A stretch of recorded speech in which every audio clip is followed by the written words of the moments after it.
22 years on the water. I don't believe in ghosts. I believe in pressure gauges.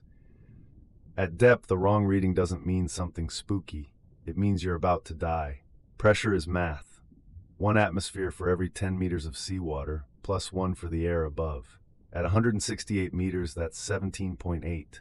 Round it to 18. That number keeps you alive. So when I tell you the gauge was wrong, understand what I'm saying. I'm not saying it broke. I'm saying it was reading something that was there. October 2009. DSV Northern Pioneer, Norwegian North Sea, on station at the Frigg Field, Block 25/1, about 190 clicks northwest of Bergen. Frigg was one of the big gas fields. They pulled the topside off the TCP platform back in 2007. Crane vessel came in, cut it, lifted the whole thing in sections, hauled it to shore for scrap. What was left was the jacket. 4 steel legs sticking out of the seabed at 168 meters. Our job was to cut what was left. Standard decom. I was sat diving. They lock you in a pressurized chamber on deck, pump you down to storage depth, same pressure as the work site, and you live there for the duration. 21 days that rotation. 3 men in a steel tube about 2.5 meters across. You breathe helium oxygen because nitrogen kills you at that pressure. Your voice sounds like a cartoon duck. Everything is damp. There's a toilet with no door. You eat whatever they shove through the food lock. Chamber 2, me, Carlson, and Mick Brennan. Carlson was Norwegian, life support tech, cross-trained as diver, quiet, read the same crime novel every hitch since 2004. Mick was Irish, out of Cork, pipe fitter, 15 years of bottom time. Complained about everything topside, but underwater, he was steady as a metronome. First 3 dives went clean. Bell runs smooth. Lars operated without a hitch. Visibility at the bottom about 8 meters. For the North Sea in October, that's a gift. We were cutting a 36-inch riser stub with oxy-arc. Mick handled most of the cutting. I tended his umbilical from the bell on alternating runs. Chamber humidity 82%. Temperature at 30 Celsius because helium strips body heat so fast that 28 feels like a meat locker. All of it normal. Dive 4, day 6. Mick was in the bell working the cut. I was in the chamber filling out the dive log when I looked up at the chronometer. Battery clock, velcroed to the wall next to the depth gauge. It read 14:47. I keyed comms to topside. Time check. Dive supervisor, 14:40. 7 minutes fast. Clocks drift, everybody knows that. Cheap battery clock on a vibrating ship, it's nothing. Life support tech said the same. Low battery, they'd send a new one through the medical lock. Fine. Then I checked the primary pressure gauge, 18.0 atmospheres. Correct for 168 meter storage depth, right where we were supposed to be. Then I leaned behind the scrubber rack and looked at the backup gauge. The one nobody checks because it's wedged behind the CO2 absorbent canisters. 18.4. 0.4 atmospheres over. 4 meters of depth equivalent. On a chamber sitting on the deck of a ship, 12 meters above the waterline. Both gauges plumbed into the same gas space. There's no way to get a different number unless one of them is wrong. I logged it. Backup pressure gauge reads 0.4 atom above primary. Recommend calibration check. Life support said they'd look at it during crew handover. Nobody panicked. Gauges drift, clocks drift, everything drifts. That's what we told ourselves. Mick came back from the dive that evening, climbed through the trunking into the chamber, stripped his harness, sat on his bunk, didn't complain about dinner, didn't say the water was cold, didn't call the crane operator a name. Carlson looked up from his book. Cut go all right? Yeah, fine. He put his boots in the drying rack, got into his bunk and faced the wall. Didn't say another word that night. I told myself he was tired. You see guys go quiet after a dive sometimes. The deep does that. It's not supernatural. It's just the weight of all that water on top of you for 6 hours does something to your head that has nothing to do with physics. At least, that's what I used to think. The clock thing got worse. By dive 6, the chamber chronometer was 14 minutes ahead of topside. Not behind. Ahead, they sent a replacement through the medical lock. Digital, this time. It started drifting within 2 hours. I've thought about this a lot. A clock gaining time, that's a broken clock. 2 clocks gaining time in the same room at the same rate, that's not a clock problem, that's a room problem. The backup pressure gauge behind the scrubber read 22.1 atmospheres by dive 6. That's 212 meters equivalent. The primary still showed 18.0. Life support topside confirmed their hull sensors read 18.0 on the chamber.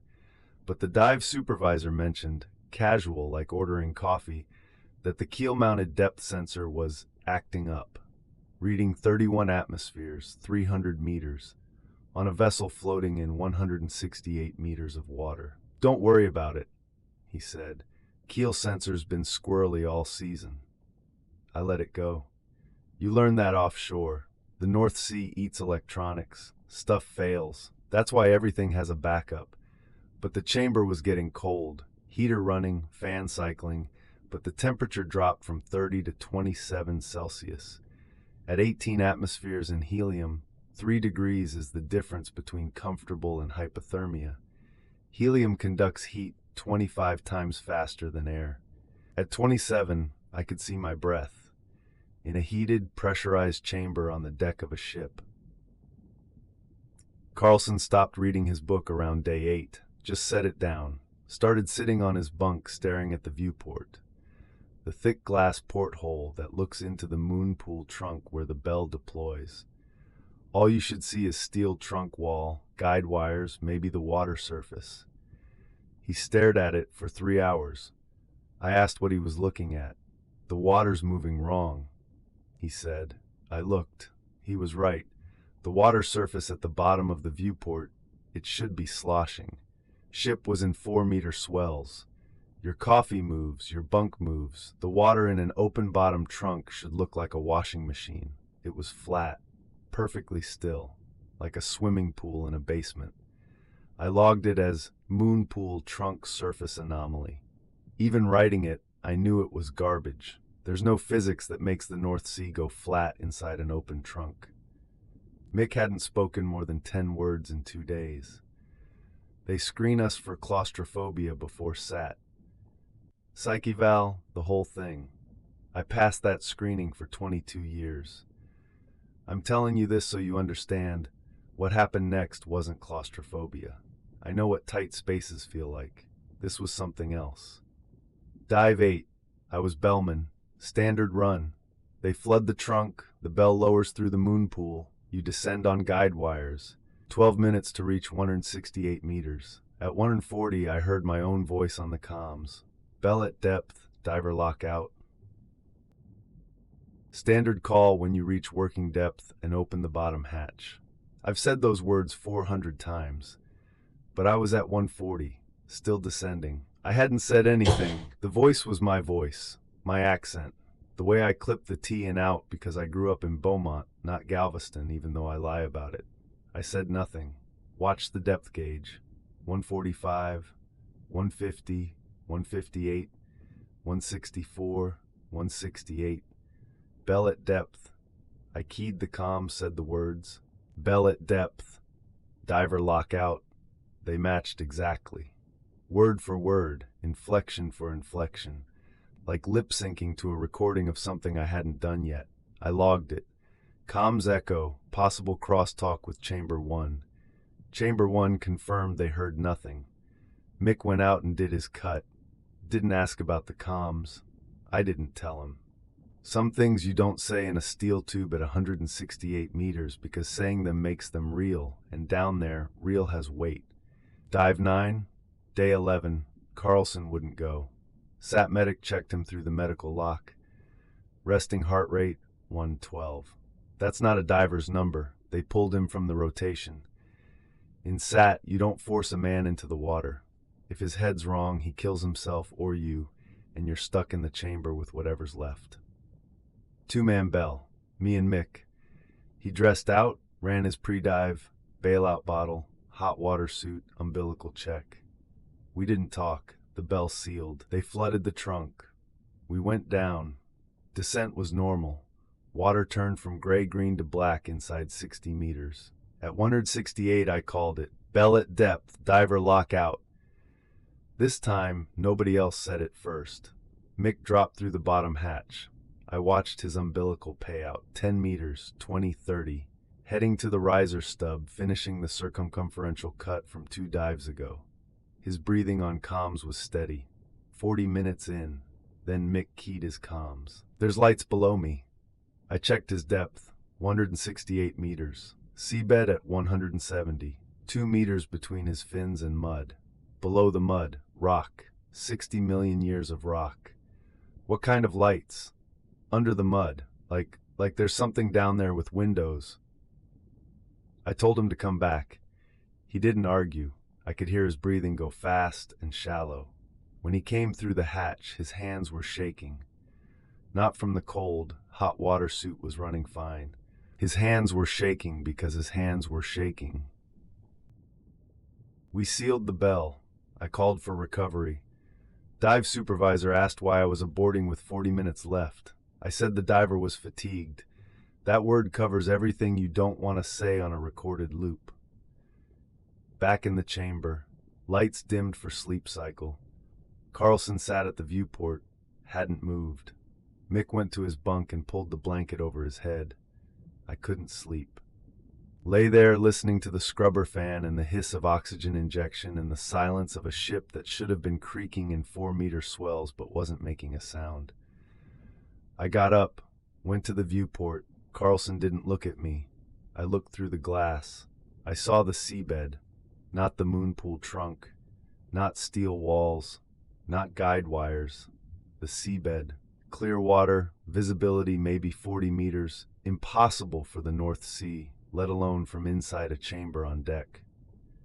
And rising from the mud, 4 jacket legs, lattice steel, cross-bracing at 30-meter intervals, the pattern I'd been cutting all week, the Frigg TCP jacket, the jacket that was removed, the topside scrapped in 2007, the legs we were there to cut the last pieces of, whole, intact. Work lights on, sodium vapor, that ugly orange glow every offshore platform uses, lights on a structure that had been hauled away 2 years before we arrived. The backup gauge behind the scrubber, 31.0 atmospheres, 300 meters. I backed away. Carlson didn't move. He said, quiet like talking to himself, "It's been there every time I looked." The dive supervisor terminated the SAT next morning. Emergency decompression, 5 days instead of 7. Paperwork, diver physiological anomaly, precautionary abort. During decompression, everything went normal. All gauges matched. Clocks stopped drifting. Temperature came back to 30. The viewport showed the moon pool trunk. Steel, guide wires, sloshing water, like it had never been anything else. My incident report: equipment malfunction, pressure monitoring system, chamber chronometer, viewport condensation. 5 separate malfunctions, all simultaneous, all resolving during decompression. Nobody questioned it. Carlson went home to Stavanger, never went offshore again. Sells plumbing fittings now. Mick did 1 more rotation the following spring, different vessel, different field. Called me 6 months later from a bar in Cork. 1 sentence. I looked it up. The Frigg TCP jacket footings went down to 300 meters below the waterline. That's 31 atmospheres. Then he hung up. I checked. He was right. The piles driven into the seabed in 1976, they extended to 300 meters. 31 atmospheres. Exactly what the backup gauge read the whole time. Like the chamber knew where it was supposed to be. Like we were already down there. Block 25-1, 59 degree 53 in. A 6E. I've never been